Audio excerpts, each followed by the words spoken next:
Oi, pessoal, bom dia a todos. Boa tarde, né? Boa tarde, Tudo bom, Maurício? tudo bem. Como você vai, presidente? Tudo bem, Marília? Tudo bom? Como vai? Tudo bom, Oi, João? doutor João, tudo bem? Tudo bem. Como estamos aí enfrentando a pandemia em São Paulo, Marília? Tchau. Ah, é difícil, né? Bom dia. Ainda mais aqui Boa em tarde. casa que são 5 crianças, né? Você imagina. Boa tarde, Tudo bom, boa Maurício? tarde. Eu acho que a gente está tendo algum eco, algum outro. A gente já tá ao vivo, pelo que eu tô vendo A aqui. gente está ao vivo já estamos aqui ao vivo e a cores. Ao vivo e a cores.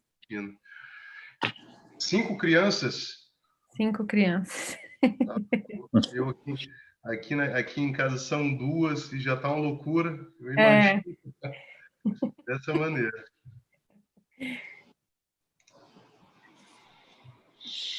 Apareci. Alô?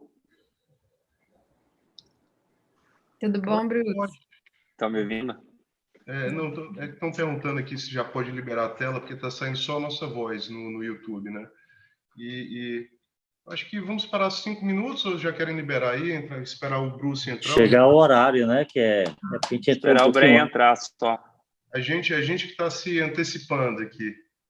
E aí, Bruce, tudo bem? Boa tarde. Tudo bem? Boa tarde. Tudo bom. Deixa eu só me achar aqui.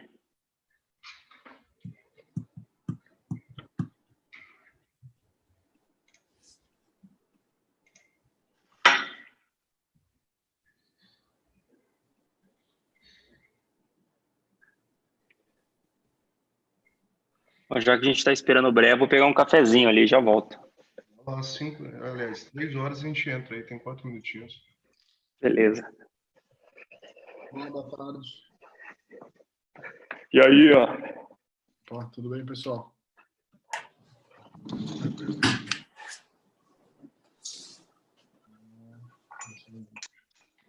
Acho que Miyomi aí da Fazenda. Fala, Renato, tudo bem? Opa, tudo bem? Tudo João, tudo bom.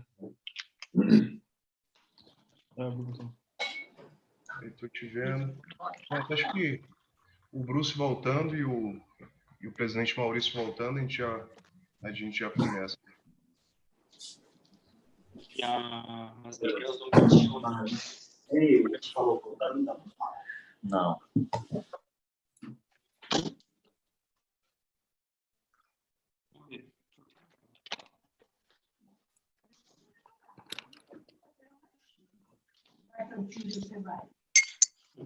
Você não foi a tiro.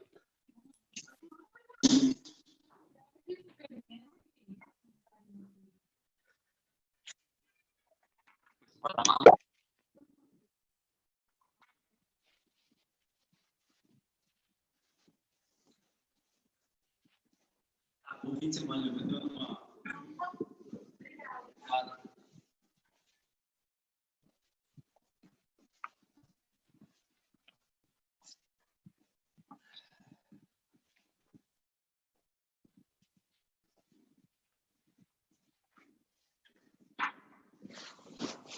Eu acho que uma das únicas coisas boas dessa pandemia é que as nossas reuniões elas estão conseguindo começar pontualmente sempre, né? Agora,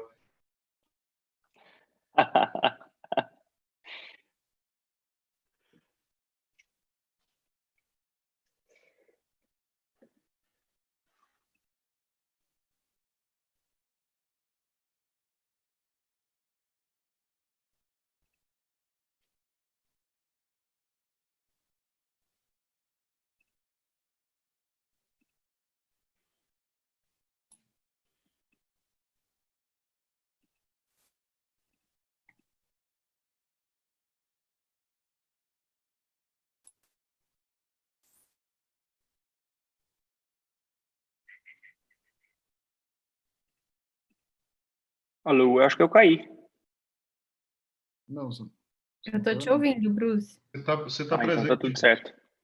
É só Boa. Bom, tô pronto aqui, vocês que mandam. o host aqui, que é o pessoal da TI da FEComércio, está liberando agora a tela para gente. Beleza. Pronto. E aí, pessoal, tudo bem? Como é que vocês estão? Agora já estamos todos juntos. Tudo ótimo. Tudo ótimo. Vou começar saudando, Boa tarde. então. Boa tarde a todos. Vou começar Você está saudando aqui a nossa dama, Marília Fontes. Bom, tô pronto aqui, vocês que mandam. Obrigado por ter aceitado o convite, Marília. Obrigado, Bruce, também por ter aceitado o convite, Renato. E boa tarde também, presidente Maurício, para Boa tarde, meu amigo. mais um debate que a gente faz aqui na FEComércio, tá?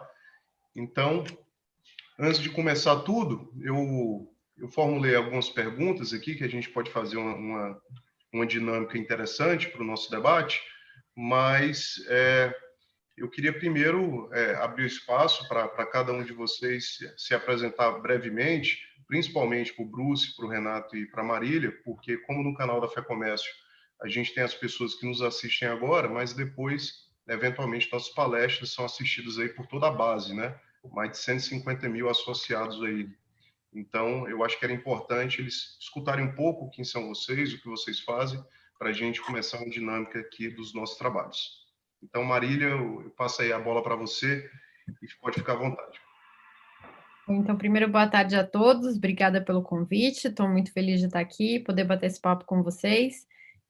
Eu me chamo Marília Fontes, eu me formei em Economia,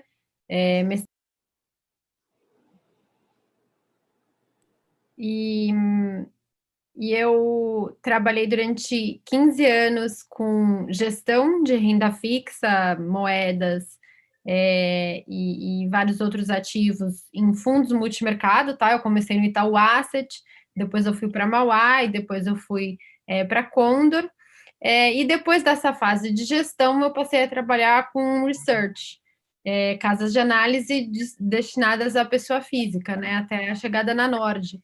Então, o que eu faço basicamente é fazer recomendações de investimento em renda fixa para a nossa base, para quem não necessariamente conhece renda fixa.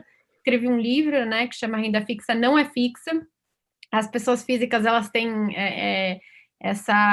esse hábito de achar que renda fixa é um título do Tesouro Direto que você compra e deixa na gaveta até ele vencer, e renda fixa é muito mais do que isso. Renda fixa pode te dar retornos aí tão agressivos quanto retornos de ações, e é um pouco disso que eu faço, é um pouco desse trabalho que eu faço na Nord, que é ensinar a pessoa física a investir em renda fixa de uma forma mais rentável.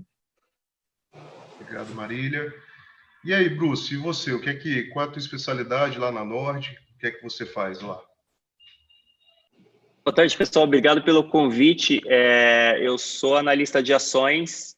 Eu já trabalhei na Bolsa, já trabalhei na Infomoney lá nos primórdios, já trabalhei em fundos, já trabalhei no que a gente chama de sell side, né, que é o da recomendações de investimento.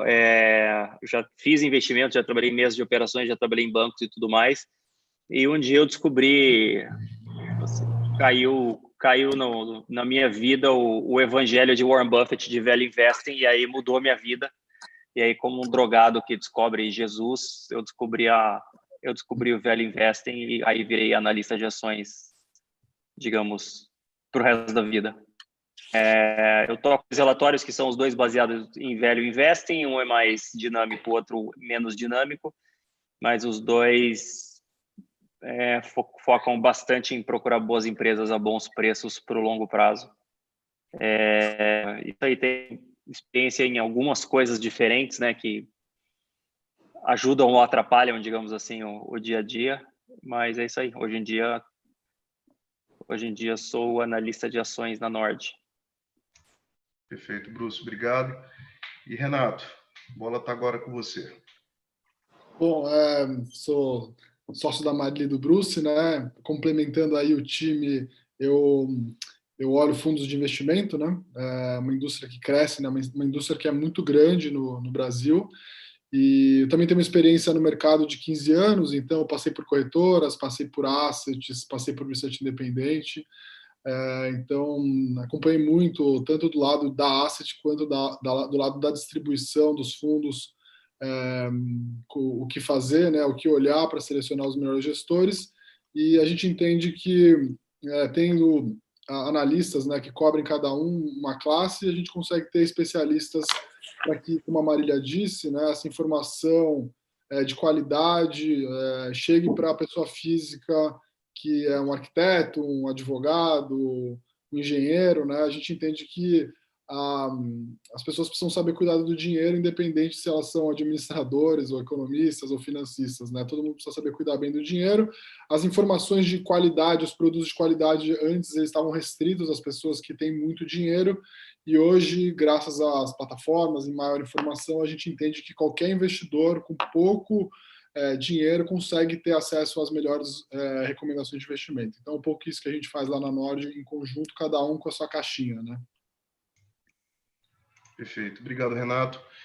Presidente Maurício, então eu já vou passar aí o comando para você, só fazendo a abertura e dizendo que esse evento para a gente ele é bastante importante, porque a gente vai conseguir, pelo menos penso eu, unir a base, que são aqueles empresários que estão no dia a dia, nas trincheiras, vendo como essa crise de fato está afetando eles, e o presidente Maurício, mais do que ninguém, sabe dessa informação, ele está convivendo e vendo como a crise está afetando toda a classe empresarial aqui no estado do Ceará, e eu acho que vai ser interessante poder escutar também de vocês o entendimento macro também da questão, de como é importante ainda se investir nesse tempo ainda de crise, como tentar perder menos ou até guardar um pouco para poder investir melhor ainda, né? Então, eu acho que esse casamento desse evento de hoje é perfeito. Então, sem mais delongas, presidente Maurício, eu queria primeiro saber do senhor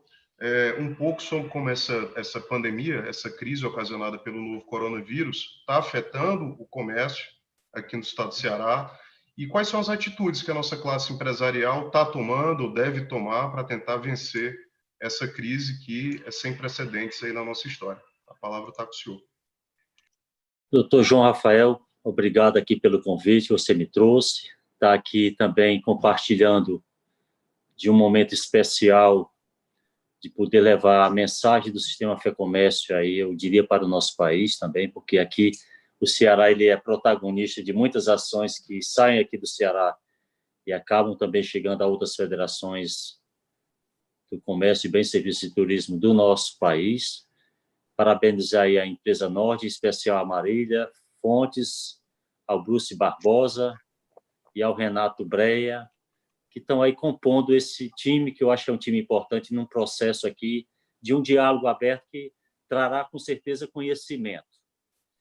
E quando a gente traz conhecimento, que a gente junta com a nossa sabedoria, eu acho que o resultado é bem diferenciado.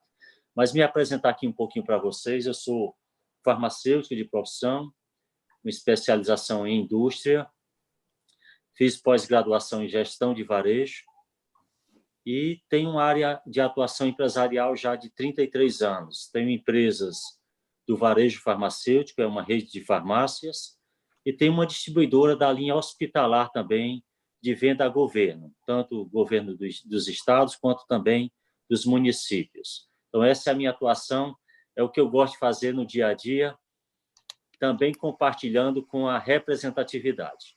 Bem, mas na área empresarial estou, inclusive aqui na empresa, como um setor essencial, estou aqui a cada dia vindo trabalhar com os nossos colaboradores, também dando a minha contribuição à saúde pública do nosso estado, do nosso país.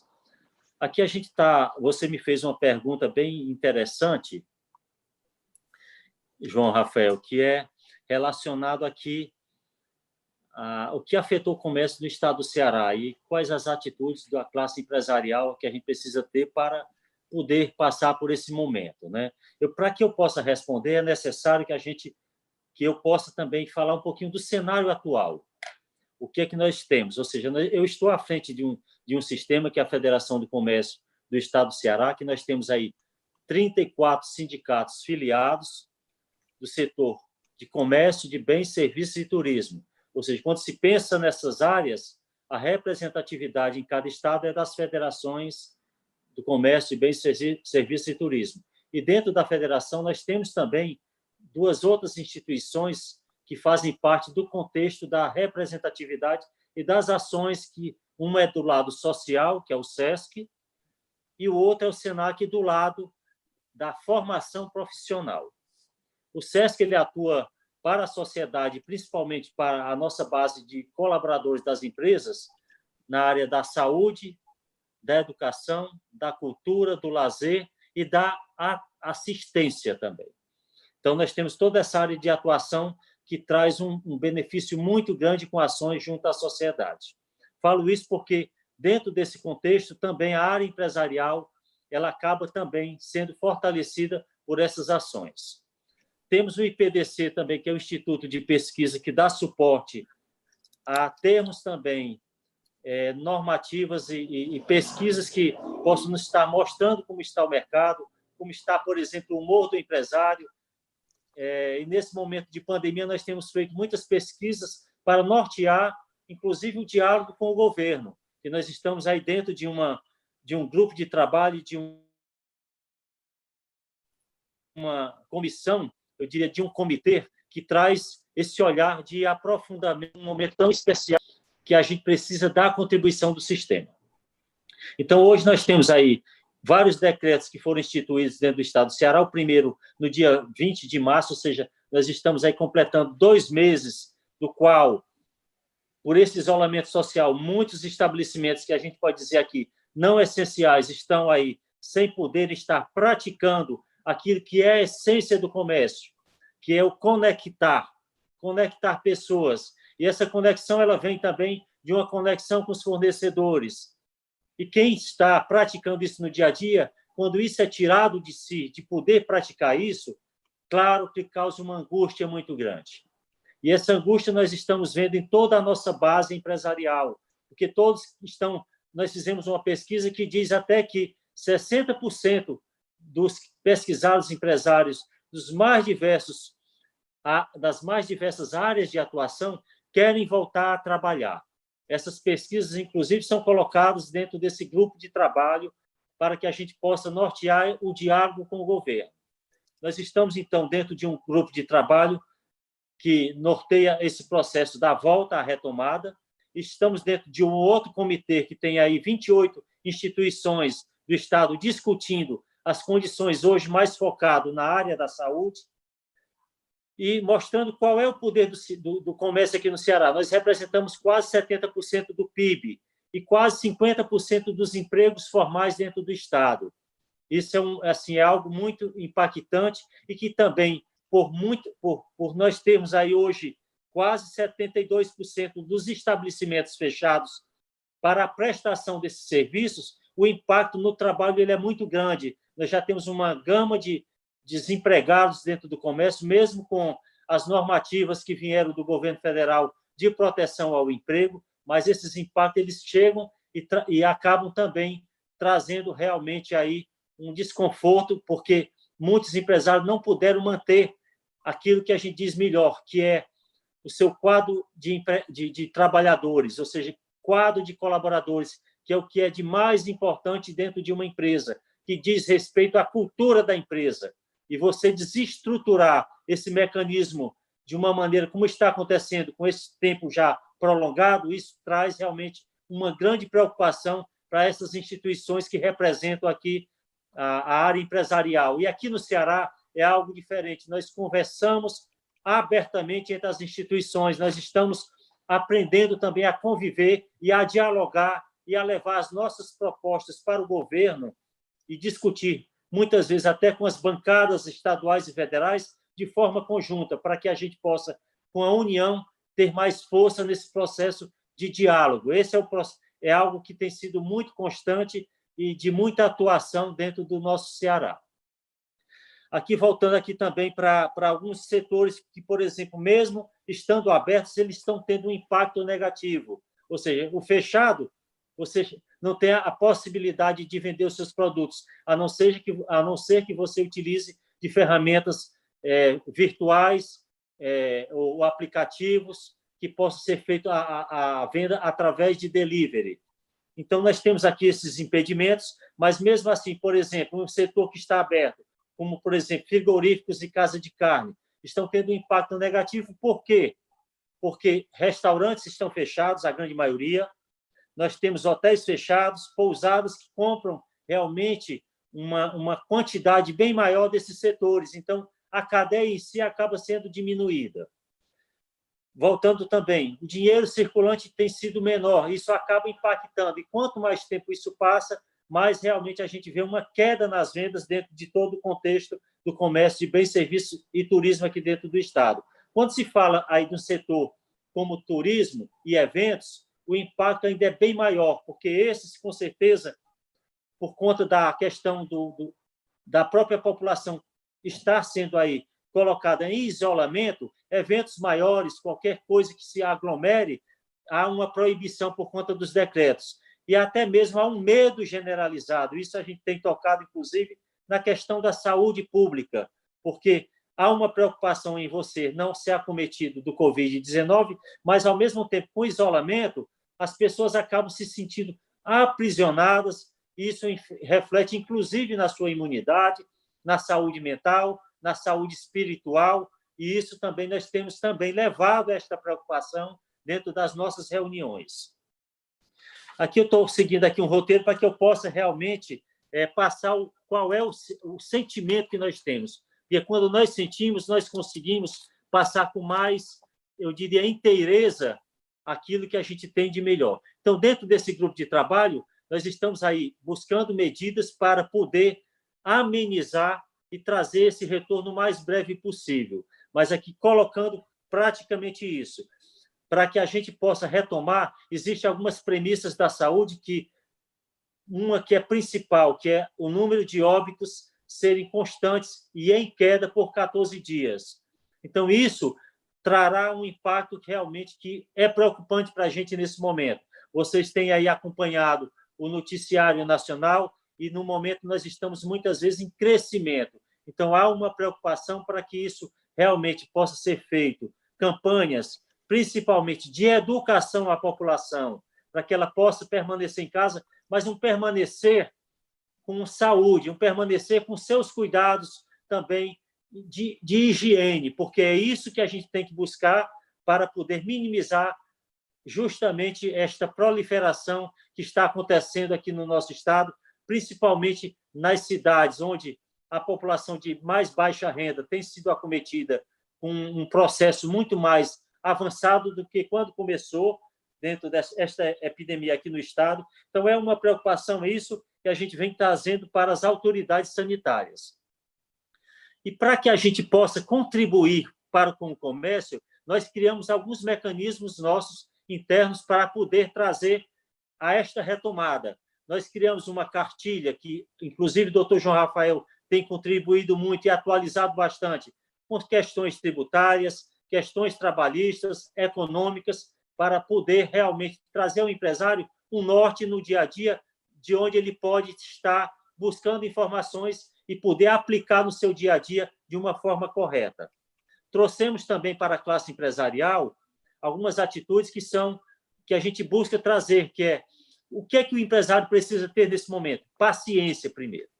Informação correta, para que ele possa, com base nessas informações, poder ter tomadas de decisões que sejam assertivas. Para essas tomadas de decisões, nós estamos trazendo alguns aplicativos, eu diria, entrando mais nessa parte digital, onde nós criamos contas digitais através do nosso Banco Fercomércio, que é uma ferramenta ligada a uma plataforma também que tem aí alguns bancos, algumas instituições bancárias por trás, uma gama de serviços que podem chegar e vão chegar aos empresários e também chegar à classe trabalhadora, onde dentro dessa plataforma nós temos aí a conta digital, folha de pagamento, o próprio empresário pode fazer os seus pagamentos, cartão digital, pré e pós-pago, recargas diversas, compras de passagens, seguros. Estou aqui colocando até como ferramentas que nós estamos disponibilizando para os empresários no momento que sejam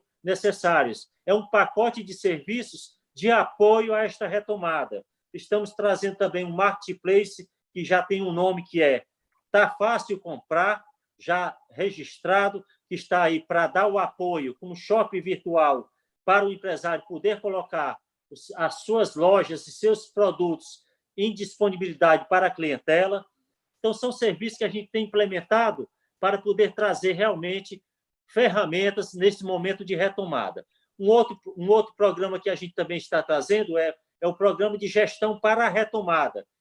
Tudo isso que nós estamos aqui colocando são parcerias que nós estamos fazendo. Por exemplo, o programa de gestão para a retomada, ele une o SENAC, Ceará, ao IXL Center, que é de Boston.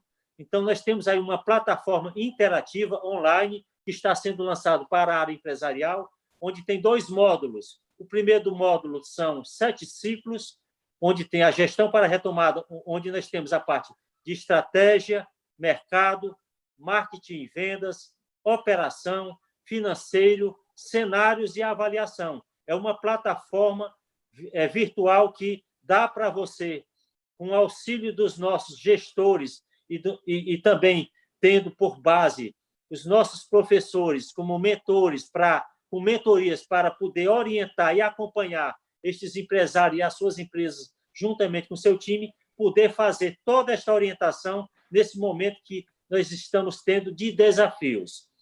Dentro desse processo, o módulo 2, ele traz uma transformação para a retomada, que são 3 ciclos.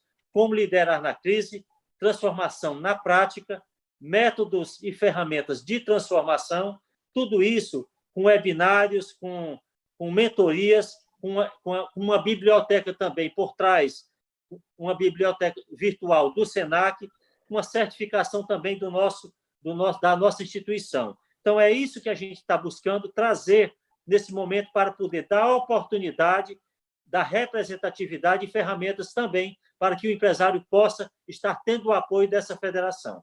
De antemão, assim, essas seriam as minhas palavras. Eu acho que já até ultrapassei o meu tempo. É isso, presidente. A gente agradece, na verdade, sua colaboração. E o que a gente pode observar aí, Marília, que eu já vou passar a palavra para você, é que essa crise, na verdade, ela é uma máquina de moer micro e pequenos negócios, né? Assim, o que a gente está observando aqui e esse drama que o presidente Maurício estava relatando e essas ações que a FEComércio estão tomando é exatamente para tentar conter, em grande parte, essa situação dramática que a gente está vivendo aqui. O que a gente está vendo são micro e pequenos negócios fechando diariamente e sem perspectiva. Recentemente, a gente viu o decreto do governo federal que tentou aí colocar como atividade essencial barbearias, salão de beleza, etc. Isso gerou uma discussão muito grande, se era válido, se não era válido. Não nos parece que é válido, em virtude da liminar que existe no STJ sobre o tema, mas uma coisa é certa. Se você pensar no micronegócio como um salão de beleza, como foi o caso da atividade essencial, esse negócio é um negócio que ele não está só em pausa, ele está impossibilitado de faturar e não vai nunca recuperar esse faturamento que ele está perdendo agora. Porque ninguém, no dia abrindo o comércio, vai para o cabeleireiro e vai cortar o cabelo 3, 4 vezes no mês. Então, esse dinheiro foi um dinheiro que se perdeu na economia, né? Então, em virtude disso, o que eu queria saber de você é que, tendo a Selic aí aos 3%, podendo chegar a 2,5% até o final do ano, o Brasil ainda é o país dos rentistas ou isso acabou? Isso é passado? E o mais importante, com essa Selic tão baixa, vai chegar dinheiro mais barato para o setor produtivo ou você acha que isso não vai acontecer? Está aí jogada aí a sua pauta. É um tema bem difícil esse, assim. Primeiro, o Banco Central, ele é sensível, né, a tudo que está acontecendo, ele percebe que é uma situação muito difícil, um mar aí nunca antes navegado, e não por outro motivo, a gente está com uma Selic tão baixa. Os impactos dessa crise na economia, como você mesmo disse, são brutais, né? Como o próprio presidente disse, são muito expressivos. É uma receita que não volta e, ao contrário de muitas das crises, a gente não sabe como ainda a gente vai sair dessa, né? Não é uma crise num setor específico, é uma crise que pega todo mundo. Tem setores que são menos prejudicados, por exemplo, setores de vendas online estão parecendo que estão melhores agora, mas tem outros setores, principalmente de serviços como esse que você citou, que são extremamente impactados. Então, a ideia do Banco Central com a queda da Selic é exatamente tentar, da forma dele, promover liquidez no sistema para alguma dessas empresas conseguir qualidade, um aspecto melhor de empréstimo, financiamento, enfim. Mas o que a gente anda vendo é que, de fato, essa queda da Selic não está indo para o consumidor final, nem para as grandes empresas, nem para e principalmente, né, para as pequenas e médias. As grandes empresas ainda têm algumas alternativas, como o mercado de capitais. Então, você ainda tem algumas novas emissões de ações, você ainda tem algumas novas emissões de dívida. Mas aumento de empréstimo para pequena e média empresa é muito difícil. Os próprios bancos do sistema financeiro que são mais voltados a crédito para pequenas e médias empresas, eles já estão sofrendo bastante dificuldade com o aumento de inadimplência. Então, dificilmente as medidas do Banco Central de liberar compulsório, de evitar que rolagem de empréstimo seja penalizada no rating, para que isso não impacte no resultado e o banco role os empréstimos. Dificilmente essas medidas vão significar novos empréstimos ou mais empréstimos. Muito provavelmente isso só vai significar para quem já tem alguma condição de financiamento, conseguir pelo menos postergar as parcelas para o futuro. Mas, infelizmente, a gente não está conseguindo ainda, eu não vi nas medidas, né, nem do Banco Central, nem do governo, nenhuma medida que dê realmente sustentabilidade para esses pequenos negócios. Eu acho que a gente vai ver, infelizmente, muitas empresas passando por bastante dificuldade, e inclusive aquelas empresas que não tinham uma posição um pouco mais sólida de caixa, até pela própria natureza do negócio, enfim, vão ser as que mais vão sofrer, tá? Essas que trabalham um pouco mais alavancadas, com menos caixa, vão sofrer mais sim. Eu não vejo, por enquanto, a queda da Selic se transformando aí em aumento da carteira de crédito, como aconteceu, por exemplo, na crise de 2008. A crise de 2008, a gente teve os bancos públicos como provedores aí do crédito para a ampla população, né, para empresas, enfim, para pequenas empresas, médias empresas e pessoas físicas. Nessa crise, infelizmente, os bancos já estão numa situação um pouco mais delicada, o próprio governo já está numa situação muito delicada de dívida, né? Inclusive, a reforma da Previdência veio exatamente para isso, para resolver um problema muito grande que a gente tinha de dívida. Então, a gente não tem espaço fiscal, não tem espaço de juros, e também o próprio setor bancário se protege mais nessa hora. Então, eu tenho poucas esperanças. Só adicionando uma coisa, na contramão, né, a gente viu uma notícia que impactou bastante o mercado essa semana, foi um possível aumento da CSLL dos bancos, né? Ou seja, o governo está querendo buscar quer buscar de alguma maneira, né, receita, né? E os bancos perante a sociedade, né, sempre tiveram essa pecha de ser os maus da história, né? Porque os lucros são muito altos e tudo mais. Então, assim, na contramão, o governo está indo tentar buscar, obviamente, novas fontes de receita, né, aumentando impostos, só que se fizerem isso com os bancos, você vai diminuir ainda mais a oferta de crédito, né? Quando a gente precisa de mais oferta de crédito, o Senado vai tentar buscar uma conta aumentando impostos e o reflexo disso vai ser, na verdade, menos oferta de crédito, né? Então, assim, só para você ter uma ideia de como o governo não sabe, às vezes, quer dizer, na maioria das vezes não sabe o que está fazendo, né? A questão é o seguinte, né, Renato? Essa conta ela vai ter que chegar, né? E ela vai ter que ser paga por alguém.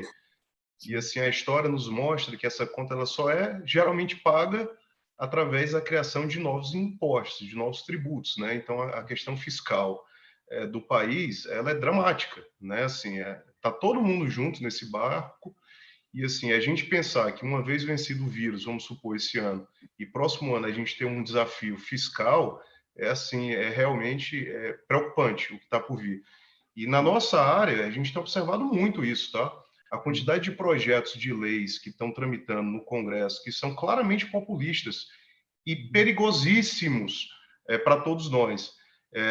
O presidente Maurício, a gente atuou muito fortemente para a aprovação da Lei da Liberdade Econômica, né, que foi ano passado. E uma das grandes vitórias da Lei da Liberdade Econômica era a interferência mínima do Poder Judiciário nas relações econômicas, do Poder Legislativo, etc. e tal. E o que nós observamos agora aqui nesse período de crise, como está todo mundo sendo afetado, está sendo a destruição das liberdades das pessoas, principalmente da liberdade econômica, e o mais alarmante é que é sempre ao som de estrondosos aplausos, né? Porque as pessoas estão sendo impactadas. Então, falando sobre o banco, estava tramitando um projeto que proibia colocar as pessoas no SPC e Serasa. Aí eu me perguntava, quando eu li aquele projeto, qual é o banco que vai querer emprestar dinheiro para uma pessoa sabendo que não vai poder negativar se a pessoa for inadimplente? É um negócio que realmente não faz sentido, né? Fora a legislação, então, decisões judiciais que estão concedendo compulsoriamente descontos em determinados serviços que são prestados, como, por exemplo, mensalidade. Foi promulgada agora uma lei aqui no estado do Ceará que deu, de forma linear, 30% de desconto para as pessoas para os alunos, uma vez que eles não estão em sala de aula. Bom, 30, por que não 40, por que não 50, por que não 70, né? E isso é mais preocupante ainda, porque se aconteceu no setor, qualquer setor pode ser afetado. Então, é um momento, do ponto de vista jurídico e da liberdade econômica, realmente perigosíssimo que a gente está passando. Mas, para não deter aqui o microfone, eu já vou te fazer uma pergunta, Bruce, porque como você aqui, dos analistas, é o nosso Buffett brasileiro, é isso?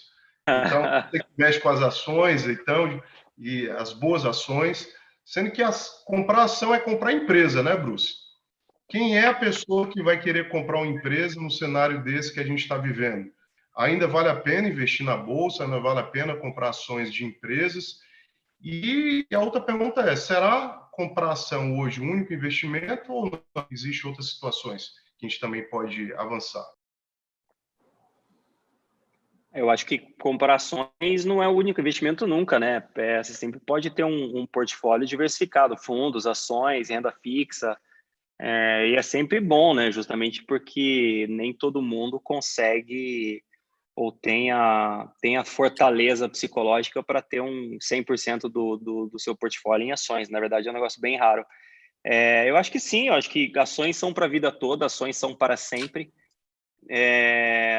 É só perguntar para algum empreendedor de sucesso no Brasil, alguma família empreendedora que tem negócios há muito tempo no Brasil, se eles estão vendendo os negócios deles e estão migrando para Miami ou alguma coisa assim, ou se eles estão colocando todo o dinheiro deles no CDI, né? Obviamente não. Quem tem uma empresa que não é negociada em bolsa, né, o cara não vai vender a empresa só porque a gente está passando por uma dificuldade passageira assim esse ano, né? A gente estava quase, o país estava quase decolando e a gente teve a pandemia. Então, acho que não faz sentido. A forma de pensar na bolsa é a mesma, né? A gente compra boas empresas para o longo prazo. Então, na verdade, esse momento que a gente está passando é um momento ótimo, né? As ações, os preços das empresas estão muito mais baratos do que estavam no começo do ano. Então, sim, as empresas vão ser impactadas pela pandemia, sim, as empresas vão ser impactadas de várias formas, tanto pela quarentena quanto pela economia mais impactada e tudo mais, mas o preço já reflete muito mais, ou já reflete a queda e muito mais, né? Se você for precificar o quanto que 2 trimestres ou até um ano de resultados ruins, qual a diferença desses resultados no valor de uma empresa no longo prazo, esse impacto é minúsculo, né? Coisa de 10%, talvez até menos. Então, para o investidor de longo prazo, essa é uma ótima oportunidade de comprar boas ações a bons preços, só que você tem que passar pela dificuldade de curto prazo, né? Pelo noticiário ruim.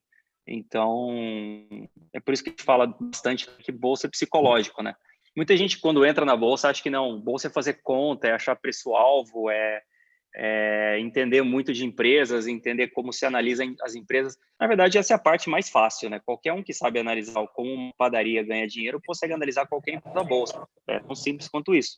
É só você ter o tempo de entrar lá e começar a avaliar as empresas. O mais difícil da bolsa é ter a fortaleza psicológica para passar por momentos como esse, e principalmente comprar ações em momentos como esse, porque é comprando agora que você ganha dinheiro. E foi assim que o Buffett ficou rico do jeito que ficou, fazendo esse tipo de coisa nas últimas décadas, né? O que parece realmente é que existe uma oportunidade no horizonte, apesar desse horizonte ser um pouco ainda imprevisível, né? Essa é a grande Mas verdade. é sempre imprevisível, né? Parecia mais previsível quando a bolsa estava subindo e a economia estava começando a andar e tal, mas na verdade a gente tinha os mesmos riscos, né? O Bill Gates já falava há alguns anos que a gente teria uma pandemia mundial que impactaria todos os países e tudo mais. Então, assim, não é um negócio assim que não foi previsto. Muita gente já via isso acontecendo. A gente teve pandemias na Ásia nos últimos anos que não vieram para o Ocidente, né? Então, para a gente é uma novidade. Para a Ásia não é. Para a Ásia já é, sei lá, a terceira ou a quarta pandemia que eles passam. Agora a gente tem também o problema político, né? A gente também já passou por esse problema político outro dia, né? Em 2015, 2016, a gente estava passando mais ou menos pela mesma coisa.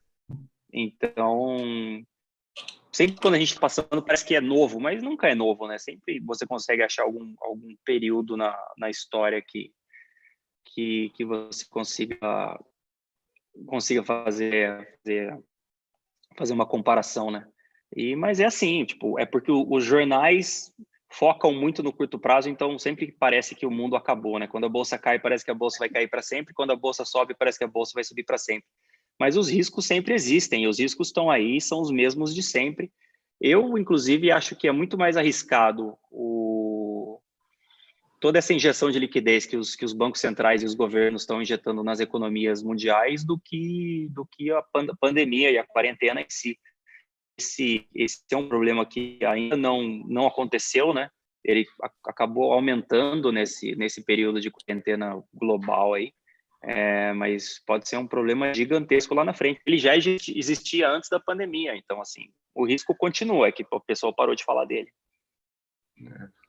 Os economistas de plantão, né, aquela tese da dívida soberana ilimitada vai ser colocada à prova, né, agora, porque o Estado vai emitir dinheiro, dívida do jeito que for, e quem é que vai cobrar, ou enfim, né? São cenários ainda imprevisíveis. Agora, esse money rain que você fala aí realmente parece ser algo realmente preocupante também. Mas seguindo exatamente nessa linha, Renato, eu quero aí passar a bola agora para você, porque como você é o analista responsável por fundo de investimentos, é muito interessante a tua contribuição, porque a maioria das pessoas efetivamente ou não sabem investir ou desconhece por completo como investir, né? Eu lembro demais, eu estou formado há vários anos aí na Faculdade de Direito, mas numa dessas pós-graduações eu tive aí o meu primeiro contato com a cadeira de economia e na oportunidade tive um professor que me falou algo que parecia ser totalmente simples, mas me marcou profundamente, que foi o seguinte: Rafael, você passa aí 5 anos na faculdade, estudando para fazer direito, mais 2 anos no especialização, 3 no mestrado, tantos no doutorado, e aí para fazer o quê? Para ganhar dinheiro e entregar na mão de uma pessoa que tu não conhece, não sabe o que ela faz, não conhece ela, e confiar que ela vai escolher a melhor forma para aplicar o teu dinheiro. Isso parece uma loucura, não?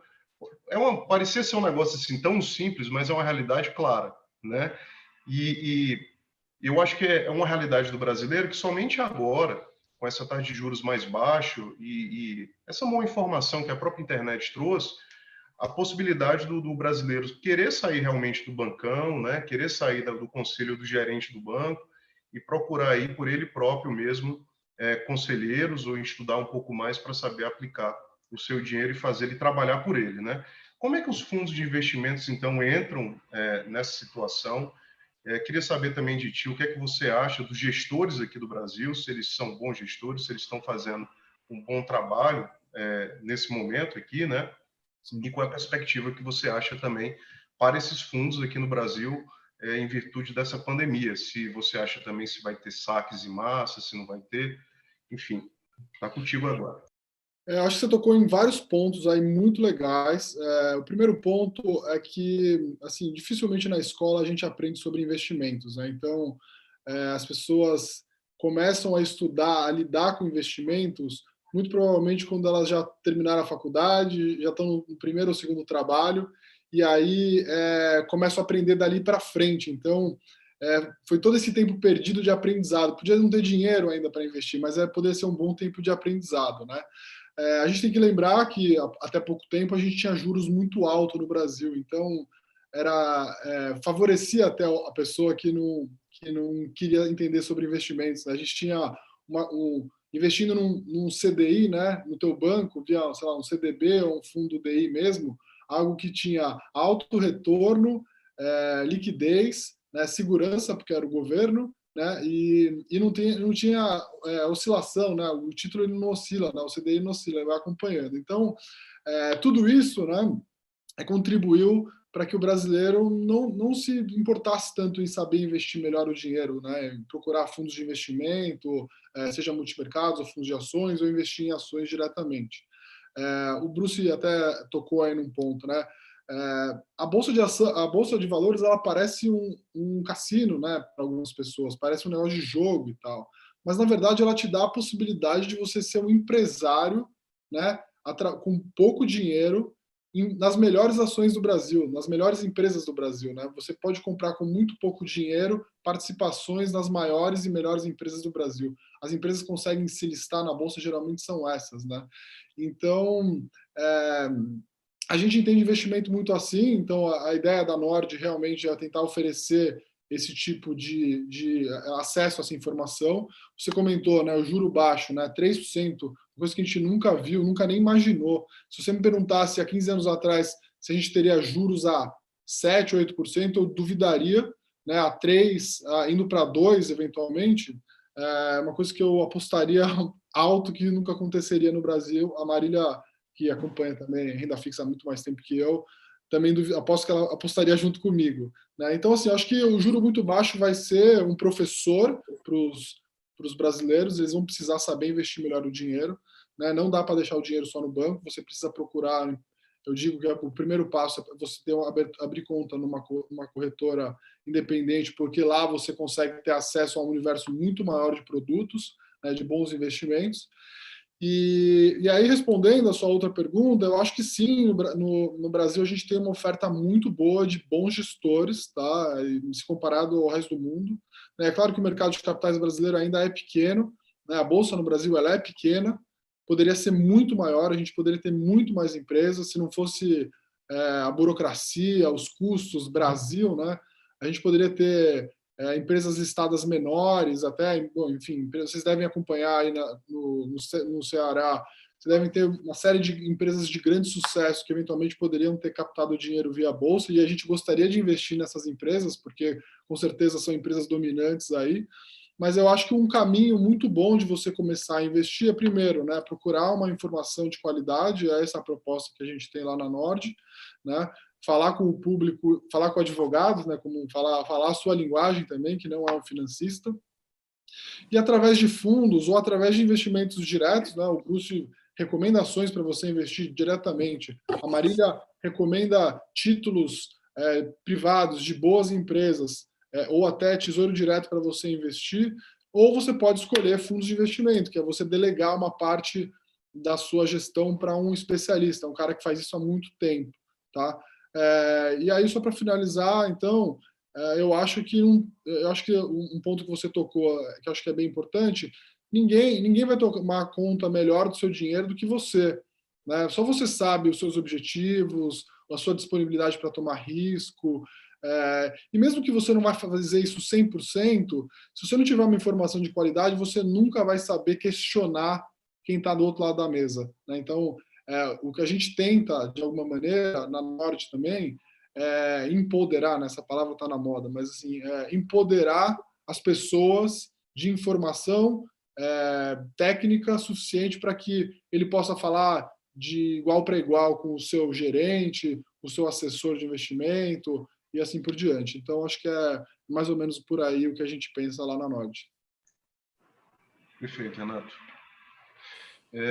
Presidente Maurício, vamos colocar aqui um pouco de pimenta aqui no nosso debate agora, né? Porque hoje pela manhã eu estava numa reunião do CESA, que é o Centro de Estudo de Sociedade de Advogados, uma entidade do Brasil inteira, né? e aí a gente discutindo sobre a abertura da atividade dos advogados, se que era atividade essencial, etc. E aí, Bruce, eu abri aqui meu aplicativo da minha corretora e a bolsa estava lá derretendo, né? Eu, putz, o que aconteceu, né? O que está acontecendo hoje? Mais uma, né?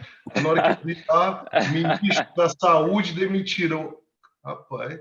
E aí, tá, continuei meu trabalho, aí estava falando no WhatsApp, tal, com um amigo. Aí um amigo veio falar no WhatsApp, né? O André, inclusive, está assistindo a gente. Rafael, muda o nome dessa live de hoje e coloca: o Brasil não é para amadores. E aí, presidente, o Brasil é para amador mesmo? Como é que a gente combate o coronavírus e o corona política com corona economia? Como é que está a nossa vida aí? O que é que a gente espera aí dessa crise? Você está vendo aí, você colocou hoje uma situação política, o quanto ela interfere no mercado, o quanto ela mexe com o mercado, né? E isso não é de agora. Nós estamos vendo aí grupos políticos se degladiando, buscando seu espaço e que não pensam realmente no país. Isso é notório, que é mais algo reforçando a questão do ego, a questão de espaço, e que o que é mais importante para o nosso país, que seria a estabilidade, num momento tão desafiante quanto esse, é deixado de lado. São pontos de vista que não se chega no diálogo, a se achar saídas, cada um quer fazer a sua gestão achando que está certo no seu caminho, não há cooperação. Eu acho que esse momento, eu tenho dito aqui, acho que até coloquei nas minhas falas iniciais, que o grande aprendizado desse momento é podermos avançar na cooperação. Isso nós estamos fazendo na prática. E isso poderia ser um exemplo para os governos. O que a gente observa é que há hoje uma disputa por uma próxima eleição que está aí muito próxima, já para acontecer, e jogaram para o momento da saúde pública e o momento do país essa discussão, do qual não se chega a um entendimento, nem pontos relacionados até mesmo à condução da própria pandemia, do qual aí nós temos aí disputas até por protocolo.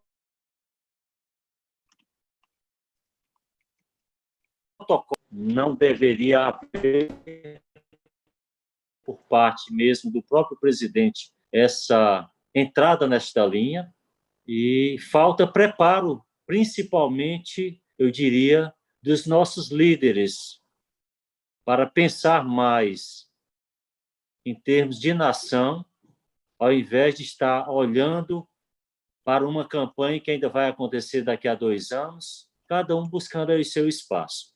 Eu acho que esse momento de distanciamento, ele deveria ter sido mais bem aproveitado. Mais bem aproveitado, eu acho que, primeiramente, num mergulho interior, para que a gente tivesse tido a oportunidade de ter esse olhar, porque não é todo dia que se para o país por 2 meses, como nós estamos tendo aí. E só em ter essa parada poderia haver muita transformação pessoal, porque qualquer transformação que possa ir para o coletivo, ela começa individualmente.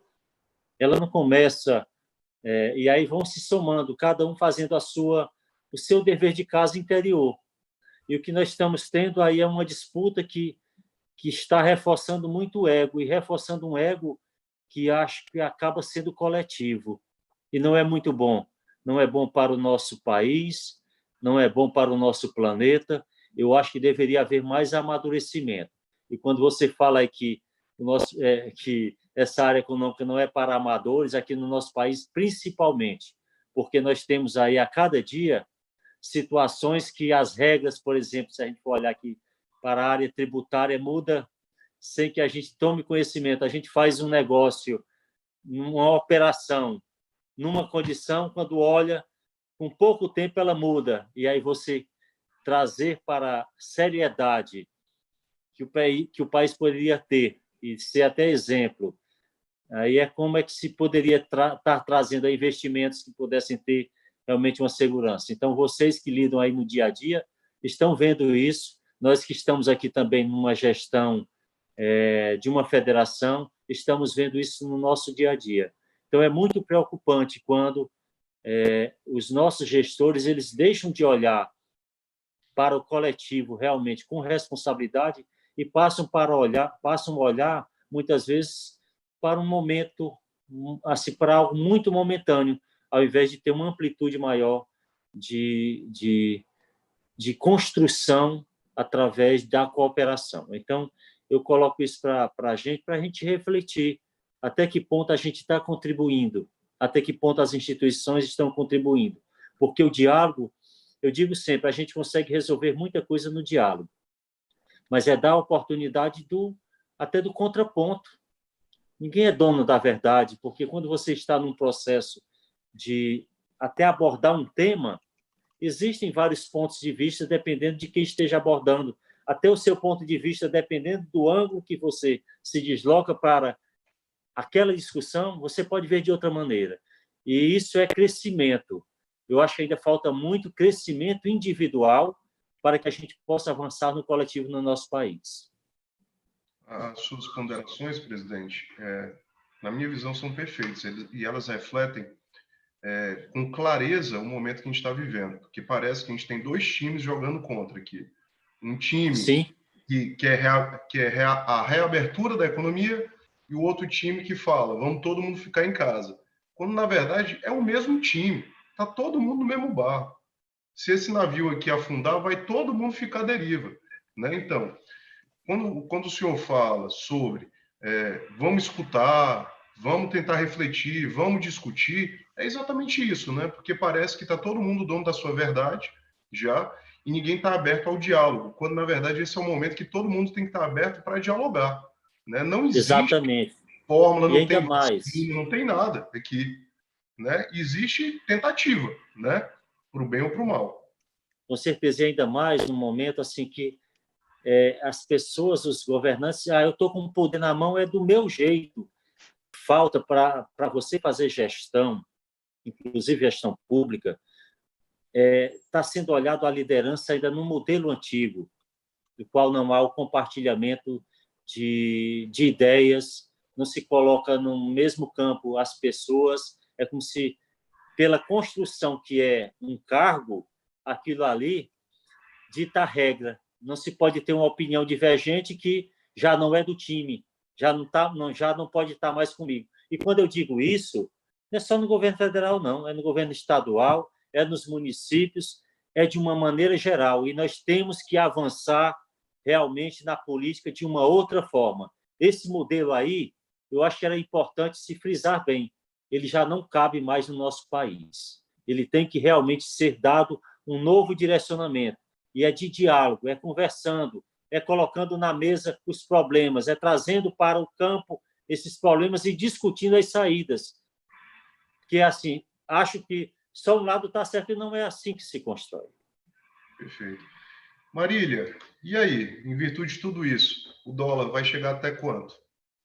Arrisca um chute aí ou não? Do jeito nenhum. O dólar ele é simplesmente a variável mais difícil, né, de você tentar prever. Mas, assim, fundamentalmente, é esperado, assim, um país que, como vocês mesmos falaram, tem tantas dificuldades, tem baixo investimento em educação, baixa produtividade, tem o custo Brasil, né, que a gente comentou muito aqui, quebra de contratos. Um país que tem tudo isso não pode ter um câmbio de R$ 2 por dólar, entende? Não faz sentido. Para você deixar um país como o nosso competitivo, você passa por aceitar uma desvalorização cambial, tá? Então, assim, um país com um fundamento de dívida alta, de descontrole fiscal, de gastos não produtivos, então gasta muito com funcionalismo, gasta pouco com educação, ou então até gasta muito com educação, mas a educação é de qualidade ruim. Um país como esse, uma das saídas é a desvalorização cambial. Então, a nossa desvalorização cambial, ela passa por um fundamento, tá? E isso para dizer que eu não acho que a gente vai ver o real de novo em patamares como 3 ou 4, tá? Eu acho que essa desvalorização veio um pouco para ficar. Eu também não acho que o dólar é muito acima do que está hoje, a não ser que a gente piore muito nas políticas públicas e nos gastos fiscais. Porque, por outro lado, um câmbio de 6, 6,5 começa a chamar muito fluxo aqui para dentro, tá? Fluxo comercial, fluxo de investimentos, enfim. A gente também é um país aí com as suas vantagens, commodities, enfim. Então, assim, eu acho que essa desvalorização que a gente teve faz parte do fundamento, é uma das formas da gente se tornar mais competitivo, é desejado, e, inclusive, é um mecanismo de transmissão da política monetária. Uma das coisas que a queda da Selic tenta fazer é exatamente desvalorizar o câmbio para que seu país se torne mais competitivo e, portanto, saia do atoleiro. Então, muita gente fica perguntando, e esse dólar, como é que vai ser? Compro o dólar, não compro e tal. Eu acho que esse câmbio mais alto veio para ficar, tá? Perfeito. O que realmente é assustador, né? Pensar que a gente estava aí há pouco tempo atrás, Doutor João, outra para estar 6 e reunião agora às 4, o Conselho Nacional da Confederação Nacional do Comércio. Nós temos uma votação agora a acontecer e eu tenho que entrar no horário cumprindo com as minhas obrigações. Eu queria aqui agradecer ter sido chamado para esta participação. Aprendi bastante com vocês, sou grato e numa outra oportunidade eu com certeza passarei mais tempo. Viu? Muito obrigado a vocês. Me despeço agora para poder cumprir uma outra obrigação. Perfeito, presidente Maurício. A gente que agradece, já estava na programação. Um grande abraço. Obrigado, valeu. Até às 16 horas, e aí, para a gente aproveitar aqui, Bruce, essa explanação da Marília e que a gente tem que se acostumar ao câmbio, o que a gente queria saber de você agora, inclusive várias perguntas que eu recebi aqui no privado, era o seguinte: e quais são as empresas que vão sobreviver, Bruce? Ou melhor sobreviver, que seria uma oportunidade para tentar se investir nelas? Eu acho que tem muita coisa, né? É justamente esse o trabalho que a gente está tendo agora, e bastante trabalho até, né? Vendo os resultados e vendo qual o impacto da quarentena, o que pode mudar em cada mercado, como as empresas estão lidando com essas mudanças, né? Possíveis mudanças, como isso mudará o mundo a longo prazo, né? Tem muita gente falando que agora o pessoal vai fazer mais home office, vai usar mais a internet, então algumas coisas certamente vão mudar. O pessoal vai pedir mais, vai comprar mais online. Eu acho que tudo isso faz sentido. Acho que são mudanças que já vinham acontecendo, que foram aceleradas por essa crise. E é justamente isso que a gente está atrás. E existem, sim, empresas que vão ser beneficiadas por esse cenário, né? Eu acho que um ótimo exemplo são as locadoras. Assim, é muito... Como é que eu falo? É muito cultural você comprar os ativos ainda, né? Mas assim como a uberização, hoje em dia você tem o Uber, né? Obviamente que você não compra o carro, você usa um Uber. Você tem o Airbnb, né? Então, em vez de ficar em hotel, você fica na casa de alguém e faz isso online. Então, você tem essa indústria do compartilhamento e as locadoras estão muito bem preparadas para participar disso, né? Então, elas alugam o carro, por exemplo, para os motoristas de Uber, elas alugam o carro para o curto prazo para alguém que, por exemplo, eu não quero ter 2 carros, eu vou ter um só, eu preciso de um carro alguns fins de semana para viajar, então tem uns contratos específicos para isso. Inclusive, tem um contrato que é bem legal, que eles estão tentando crescer agora, que depende de uma mudança de percepção do consumidor brasileiro, que é tipo leasing americano, né? Ao invés de você comprar o carro, você aluga o carro para o longo prazo. Então, você fala para a locadora qual carro você quer, né? Eu quero, sei lá, uma Tiguan preta, com um ar-condicionado, sei lá, fala todas as especificações, a locadora compra o carro para você, e você, ao invés de pagar o carro, como é que eu falo, na bucha, né, de você pagar o carro à vista ou financiado, você aluga o carro, né, você paga o carro em várias parcelinhas mensais, que é parecido com o que os americanos chamam de leasing, né, e no final vale bastante a pena, tanto para a locadora quanto para a pessoa que compra, se você fizer conta. Mas é um negócio que vai que demora até as pessoas se acostumarem, né? Porque ninguém está acostumado a pagar um valor alto pelo carro todo mês. Todo mundo está acostumado a colocar, sei lá, 50, 100 mil reais no carro antecipadamente. Não vem que pagar mensalmente ou pagar de uma vez tem sua relação, né? Só você colocar o dinheiro no tempo, você consegue fazer essa conta. Então, é um negócio que com certeza vai evoluir até aluguel de caminhões. Tem muita empresa que tem a sua frota de caminhões, né, para fazer a sua logística. Talvez alugar esses caminhões seja mais interessante ao invés de ter a frota própria. Muitas empresas já têm a frota para gestores, né, para diretoria, eles têm uma frota. Mas eles podem... Mas também tem muitas empresas que têm frota própria, então eles poderiam alugar isso ao invés de ter isso no balanço. E acho que ser bastante beneficiado disso. Claro que estão sofrendo também na quarentena, né? Muito menos do que os jornais publicam, né? Você vê cada absurdo sendo escrito por aí, mas eles podem ser bastante beneficiados mais na frente, pensando que as empresas vão precisar do caixa, então eles têm a frota, eles podem vender essa frota, pegar o caixa e pagar o aluguel mensal, né? E tem muitas indústrias que podem ser beneficiadas também, por exemplo, com o dólar aqui em cima. Eu estava bastante interessado para ver a previsão da Marília aí para o dólar agora, até para eu poder sacanear ela depois, quando ela errasse, né? Não, brincadeira. Mas, assim, empresas exportadoras vão muito melhor agora, né? Empresas que têm custos em reais, mas têm receitas em dólar, vão se beneficiar bastante. A própria indústria brasileira pode ficar mais competitiva com a indústria mundial, né? Então, muitos industriais reclamaram desde o Plano Real, né, que o juro no Brasil era muito alto e o dólar era muito baixo, que eles não conseguiam competir lá fora com empresas lá fora. Agora isso mudou, né? Agora o juro no Brasil é tão baixo quanto é no resto do mundo e o dólar é alto. O dólar é muito mais alto do que deveria ser, na minha humilde opinião. Pode ser que ele volte a se ajustar com a inflação aí no futuro, mas a indústria brasileira ficou muito mais competitiva, né? A gente pode ter uma seleção, mais investimentos por aí, né? Claro que não no meio da crise, né?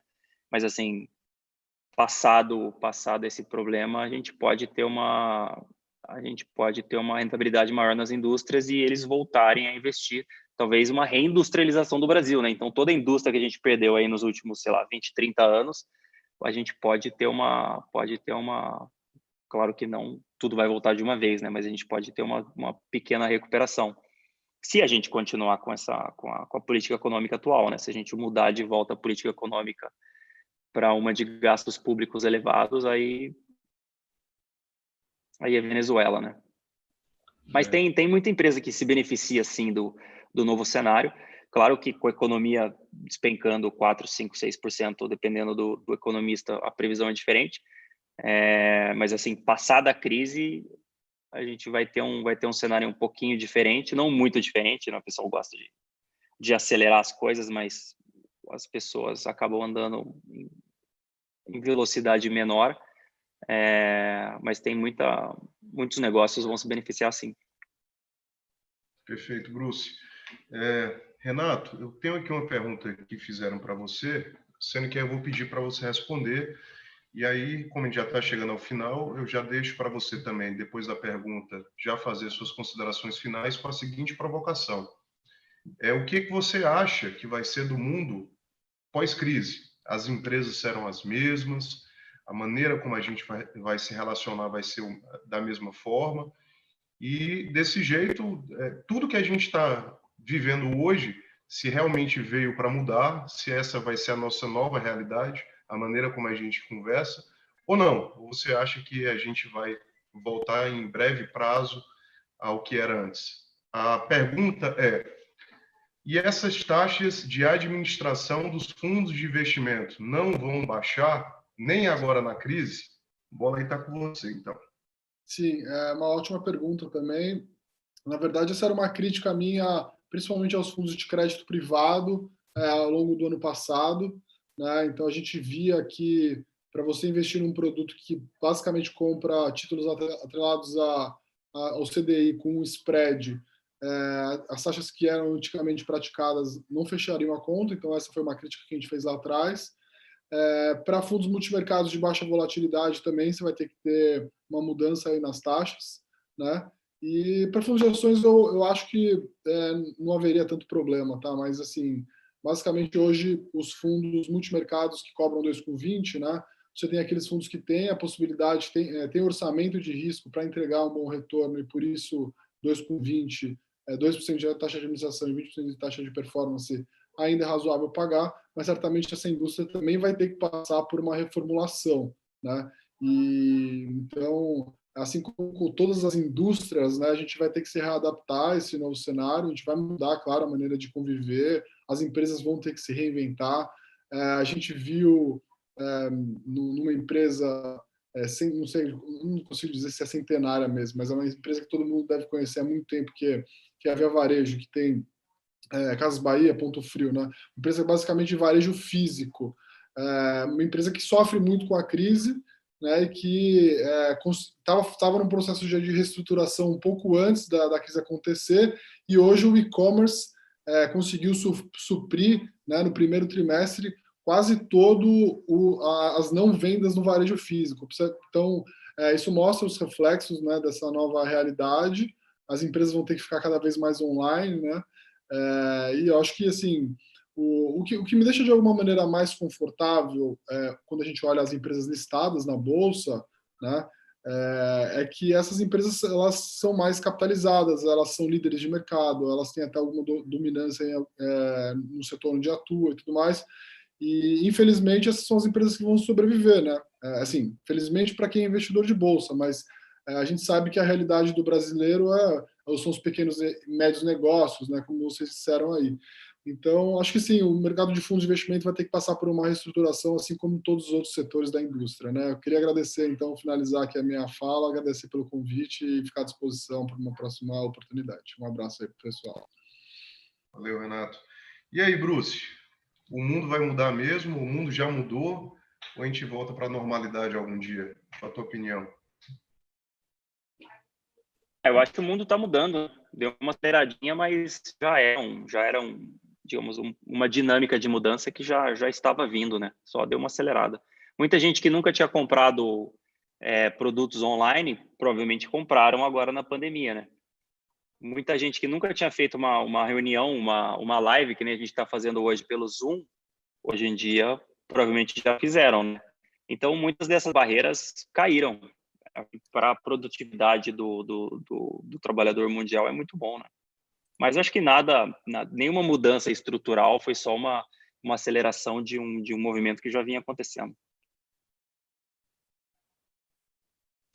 Você falou um negócio interessante, Bruce, que essa aceleração foi exatamente isso que a gente observou na advocacia e com o Poder Judiciário.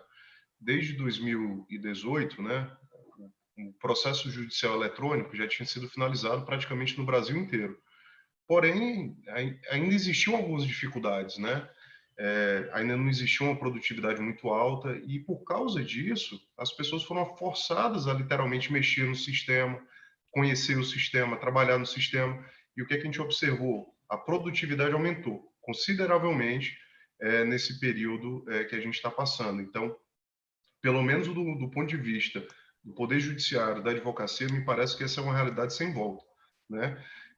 Semana passada, a gente fez uma sustentação oral no Tribunal de Justiça do Amazonas, outro teve São Paulo, outro vai no Maranhão, coisa que a gente tinha que se deslocar antigamente, né? Pegar um avião, perder tempo, contratar hotel, Uber, táxi para fazer. E isso a gente resolveu em 15 minutos agora da tela do seu computador, né? Então, é um novo desafio, vai facilitar a vida de muita gente, mas, por outro lado, eu acho que parece ser inegável que muita gente vai perder também, né? A gente ainda não sabe também como é que vai ser o setor hoteleiro, nem de aviação, por causa disso. Mas, Marília, e para suas considerações finais, o que a gente pode esperar nesse mundo aí pós-pandemia, pós-crise? Como é que vai ficar os nossos investimentos? Eu acho que uma coisa que todo mundo já percebeu que a gente precisa ter uma reserva de emergência, né? Independente da gente fazer bons investimentos, ter uma carteira de bolsa, ter uma carteira de fundos e de vários outros ativos, a gente nunca sabe quando uma crise vem, a gente nunca sabe quando a gente pode ser demitido, ou quando a nossa empresa pode passar por uma dificuldade. Então, tanto se você é um investidor, quanto se você é uma empresa, ter, no caso da empresa, uma política de caixa com folga é muito importante, e na pessoa física, ter uma reserva de emergência para períodos como esse é muito importante.